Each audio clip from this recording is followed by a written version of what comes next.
नमस्कार, आदाब, सत श्री अकाल। तो स्वागत है दोस्तों आपका डॉक्टर बोपरा इस क्लासिकल होम्योपैथी में। तो देखिए लास्ट वीडियो में मैंने आपसे क्लासिकल होम्योपैथी के बारे में बात की थी। तो उसमें ताला क्या होता है जो हम पेशेंट को एक ताले की तरह मान लें। तो अब देखिए एक मैं इसको दूसरा एक वेग टर्म्स में एक एग्जांपल के फॉर्म में मैं समझाता हूँ कि देखिए कई लोगों के दिमाग में ये आता है कि देखो भाई मुझे तो 3-3 बीमारियाँ हैं, मुझे आईबीएस भी है, मुझे माइग्रेन भी है, मुझे जॉइंट पेन भी है। तो आप जो दवाई एक ढूँढ के कॉन्स्टिट्यूशनल मेडिसिन इंडिविजुअलाइज़ेशन के बेस पे जो आप मुझे देंगे, वो मेरी सारी प्रॉब्लम्स को कैसे टैकल करेगी, कैसे मैनेज करेगी, कैसे ठीक करेगी।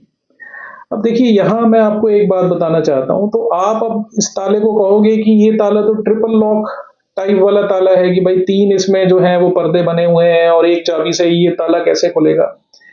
देखिए यहाँ पे मैं आपको एक चीज क्लियर करना चाहता हूँ कि जो होम्योपैथी का जो कॉन्सेप्ट है, जो क्लासिकल होम्योपैथी का कॉन्सेप्ट है, क्लासिकल होम्योपैथी कह लो या आप इसको सिंपल होम्योपैथी कह लो, होम्योपैथी एक ही है।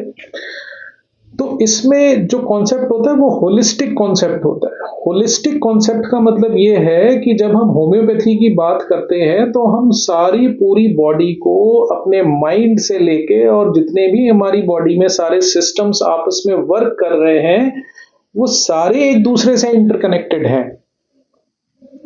तो होम्योपैथी में अगर आप कहो कि मुझे आप सिर्फ सिर दर्द की दवाई दे दो, मुझे सिर्फ जॉइंट्स की दवाई दे दो या मुझे आप सिर्फ एक पर्टिकुलर प्रॉब्लम की दवाई दे दो, तो ठीक है, दवाई आपको कोई दे देगा, दवाई आप ले भी लेंगे। लेकिन ये होम्योपैथी का कॉन्सेप्ट नहीं है। इसमें आपको एक आराम मिल जाएगा, एक टेम्परेरी बेसिस पे आराम मिल जाएगा, एक टेम्परेरी रिलीफ आपको मिल जाएगा। लेकिन थोड़े टाइम बाद आप देखेंगे कि आपकी प्रॉब्लम जो है वो फिर रिलैप्स में चली जाएगी और फिर वो बाउंस बैक कर जाएगी। हो सकता है उसी फॉर्म में ज्यादा इंटेंसिफाइड फॉर्म में बाउंस बैक कर जाए, नहीं तो किसी और फॉर्म में वो बाउंस बैक कर जाएगी। तो इसलिए जो होता है कि सारी चीजें जो हैं, अब जैसे मैंने आपको एग्जांपल दिया कि इस पेशेंट को मान लो आईबीएस भी है, इसको माइग्रेन भी है और इसको जॉइंट पेन भी है। तो ये सारी चीजें जो हैं आपस में इंटरकनेक्टेड फॉर्म में चलती हैं। तो जब हम यहाँ पे होलिस्टिक कॉन्सेप्ट जो एक होम्योपैथी का एक पूरा ओवरऑल होलिस्टिक कॉन्सेप्ट लगाते हैं, तो और जो हम दवाई कॉन्स्टिट्यूशनल मेडिसिन उसको सेलेक्ट करके देते हैं, वो सारी प्रॉब्लम्स जो उसको जितनी भी हैं, चाहे वो 2 हैं, 3 हैं, 4 हैं, वो एक एक करके वो आराम में आता चला जाता है। अच्छा, इसमें एक बात और होती है। मान लीजिए अभी जो मुझे उस पर्टिकुलर पेशेंट में जो एक सेट ऑफ सिम्टम्स दिखे, तो उसके हिसाब से मैं उसकी एक कॉन्स्टिट्यूशनल मेडिसिन जो बनती है वो मैं सेलेक्ट करूंगा। और ऐसा भी होता है कि जो वो मेडिसिन मैंने उसको सेलेक्ट की तो उस मेडिसिन से उसकी एक कंप्लेंट जो है वो अच्छी तरीके से उसको आराम आ गया। अब वो कहता है डॉक्टर साहब मुझे माइग्रेन का तो तब से एपिसोड आया ही नहीं जब से मैंने आपकी दवाई ली है। ठीक है, लेकिन जो मेरा आईबीएस वाला इशू है और जो मेरा जॉइंट पेन वाला इशू है वो अभी भी परसिस्ट कर रहा है। मुझे उसमें आराम तो है लेकिन थोड़ा आराम है, उतना सेटिस्फाइंग वाला आराम मुझे नहीं है।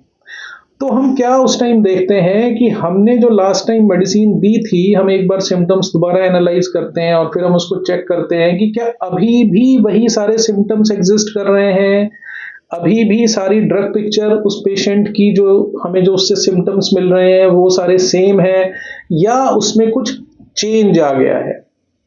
तो जब हम उसको एनालाइज करते हैं तो हम फिर उसको देखते हैं कि अभी कुछ ऐसा चेंज नहीं आया, सारे सिम्टम वैसे के वैसे ही हैं, तो हम उसी मेडिसिन को फिर एक डिफरेंट पोटेंसी जो उस टाइम चाहिए होती है उसमें देते हैं। लेकिन अगर हमें लगता है कि अब सिम्टम्स जो हैं वो थोड़ा सा चेंज हो गए हैं या सिम्टम्स किसी और डायरेक्शन में जा रहे हैं, तो हम दोबारा उसकी केस टेकिंग करके वो जो पुरानी मेडिसिन है हमें एक नई मेडिसिन का रास्ता दिखाती है कि भाई ये जो आपने लास्ट टाइम दवाई दी थी इसका रोल यहीं तक था।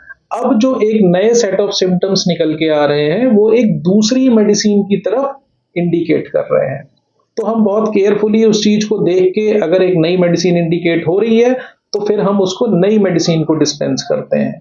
और वो जो नई मेडिसिन है फिर जो उसके पेशेंट के बचे हुए सिम्टम्स हैं, जैसे आईबीएस जो थोड़ा बहुत बचा हुआ है, ज्वाइंट पेन में जो उसकी प्रॉब्लम थोड़ी सी रह गई है, तो वो नेक्स्ट मेडिसिन जो है फिर उसके सिम्टम्स को ठीक करती चली जाती है।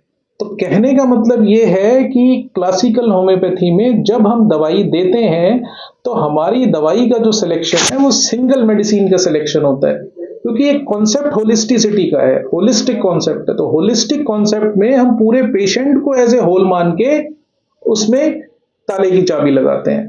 तो वो चाबी ने जितना काम करना है कर दिया। अब जब वो अगर वो चाबी फर्दर काम नहीं कर पा रही है तो वो मेडिसिन खुद ही फर्दर इंडिकेट करती है कि भाई अब ये सिम्टम्स थोड़े से चेंज हो गए हैं, मेरा जो आपने दवाई दी थी मेरा रोल यहीं तक था, एक लेयर को मैं डिसॉल्व कर दिया है। जैसे मतलब जैसे कि माइग्रेन को एक आप लेयर मान लो बॉडी में, माइग्रेन की लेयर डिसॉल्व हो गई लेकिन अभी 2 लेयर इंटैक्ट पड़ी हुई है।